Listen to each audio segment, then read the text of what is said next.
Right now at 5, it's been 1 year since the October 7th attacks on Israel and the war against Hamas.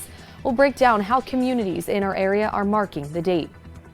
Plus, state and local leaders will be cutting the ribbon on a school that's already been open for a month. We'll explain.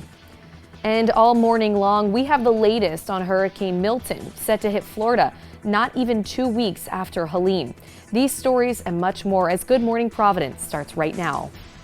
This is Southern New England's trusted news source, Good Morning Providence. Well, good morning and thank you for joining us. I'm Caitlin Gelhaus. Happy Monday to all of you out there. Let's start off with getting a check with ABC6 Storm Tracker meteorologist Ceci Del Carmen. She's here with our first forecast of this week. Ceci, I did feel some raindrops on my morning commute today. What can we expect throughout the rest of the day? Oh, good morning to you, my dear Caitlin. Welcome to the morning side. Yes, we have been seeing a few raindrops and we could be in store for some periods of rain throughout the day. Happy Monday, everybody. Hope you had a lovely weekend. And this is what we're seeing out there at the moment. 57 under gray skies. So that is at the moment, but we are expecting for that shower activity to develop across the area. And that is due to a frontal boundary approaching the region.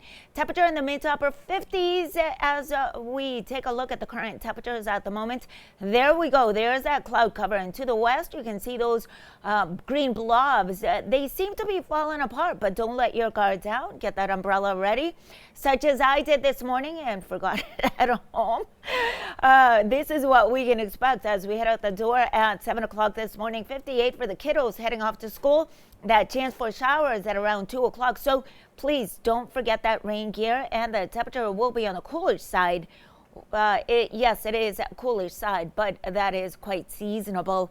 And we're talking frost sometime during the week. I'll tell you all about it next. Caitlin?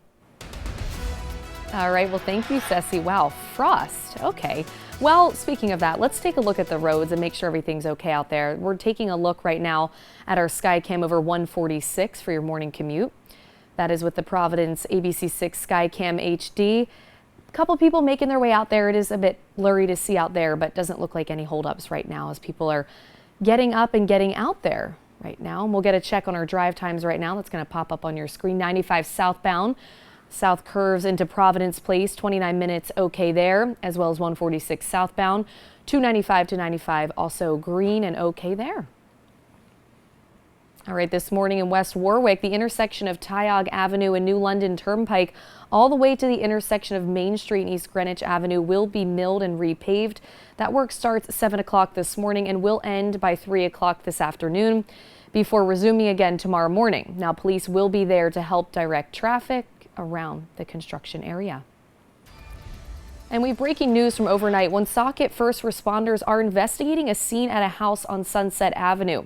Our ABC6 news crews were on scene around 2 o'clock this morning, along with Woonsocket police. Fire damage could also be seen along parts of the home, and we've reached out to the Woonsocket Fire Department to learn more. Of course, when we do, we'll update you on all of our news platforms. And we're learning more this morning about a house fire in Warren. Warren firefighters tell ABC6 an off-duty East Providence police officer and firefighter who lived nearby sprung into action to save the residents trapped inside. The fire broke out around 2 o'clock Sunday afternoon on South Cutler Street. Officials say it was a kitchen fire located in the basement of the home, and the flames trapped the residents inside. Officer R. Feeney and Lieutenant Freitas got into the home's basement and helped everyone escape safely. They were also able to contain that kitchen fire with the sink faucet. The cause of that fire does remain under investigation. In New Bedford, fire officials now believe the cause of a weekend fire was accidental. The fire left one resident hospitalized and without a home. The fire broke out around 10 o'clock Sunday morning at a house on Ludlow Street. Firefighters say the home's garage was engulfed in flames, but the one man who lived there was able to make it out okay. He was taken to St. Luke's and he's expected to be all right. Right now, Cranston police continue to search for a suspect after a boy was stabbed.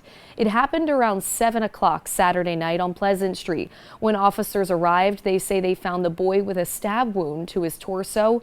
He was taken to Hasbro Children's Hospital and is expected to be all right. No arrests have been made at this time. And today, the man arrested in Pawtucket after he allegedly kidnapped his son from a daycare is expected in court. Nathan Dorosario faces multiple charges after allegedly removing his 18-month-old son from a daycare in Canton before crossing state lines. The child and the child's mother have a restraining order against him. It's not clear how the father was able to get the boy from the daycare.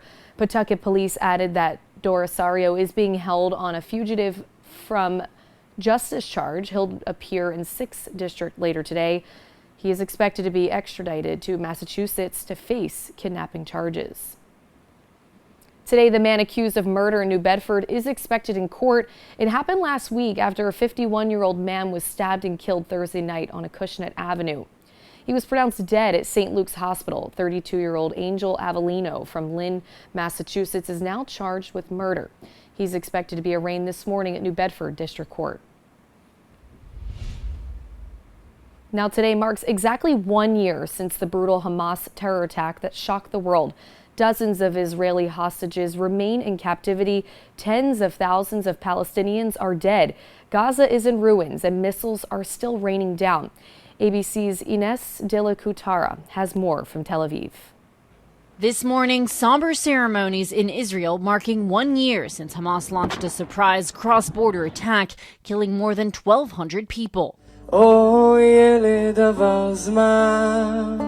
Family and friends of victims gathered at the site of the Nova Music Festival, where more than 300 people were killed, holding a moment of silence at 6:59 this morning, the exact moment Hamas launched the attack. Their pictures are all throughout this field, and you can see right now it's also covered with their family members who have made a pilgrimage. Hamas took about 250 people hostage. About 100 remain missing, a third of whom are believed to be dead. I never believed it would take so long. The family of Nama Levy, who turned 20 while in captivity, says it's been several months since they heard about her condition or whereabouts. There were hostages that saw her and met her for a short period of time. It's unbelievable. They told us about her then. They told us about her being injured from a grenade. The October 7th attack igniting the war between Israel and Hamas in Gaza, which rages on. Yesterday, Israeli tanks rumbled into northern Gaza for the third time since the war began, reportedly killing 45 people. Airstrikes hitting a mosque and a school in a designated safe zone. The Israeli military says it targeted Hamas command posts. Israel also intensifying airstrikes in southern Lebanon, targeting leaders of the Iran-backed militant group Hezbollah. A senior U.S. official says Israel is now considering targeting Iranian military bases and oil infrastructure. But as Israelis look back on this October 7th, the trauma of that day is still raw. This man was the first resident of a kibbutz to return since the attack, his front door still covered by Hamas bullets. Another family we spoke to still waits for their loved one taken hostage to come home. Every day I wake up and I say, Tal is alive, Tal is coming back. I will see him hugging his family. I imagine him hugging his children. And people here are heartbroken. They are also on edge, waiting to see how Israel responds to Iran. And they are tired. We are now a year later, and the IDF is engaged with Hamas in Gaza, with Hezbollah in Lebanon, with Iran, of course, with the Houthis in Yemen. And there are real fears we could be on the brink of an all-out regional war. Ines de la Cuetara, ABC News, Tel Aviv. Community members here in the Ocean State are also set to commemorate October 7th. And Good Morning Providence reporter Josh Kerman joins us live now from the Jewish Alliance with a look at their memorial. Josh. Caitlin, communities here in Rhode Island looking back on a year of war, conflict, and protests as the war in Gaza continues. The Jewish community here in Rhode Island set to hold an event remembering those who have been lost or impacted by the war later tonight. Now, the Jewish Alliance of Rhode Island will hold its memorial event at 7 p.m. tonight at the Dwyer's Jewish Community Center here on Elm Grove Avenue. This comes just days after another protest held at the Rhode Island State House in support of Palestine and Lebanon, as organizations report nearly 43,000 deaths in Palestine since the conflict began.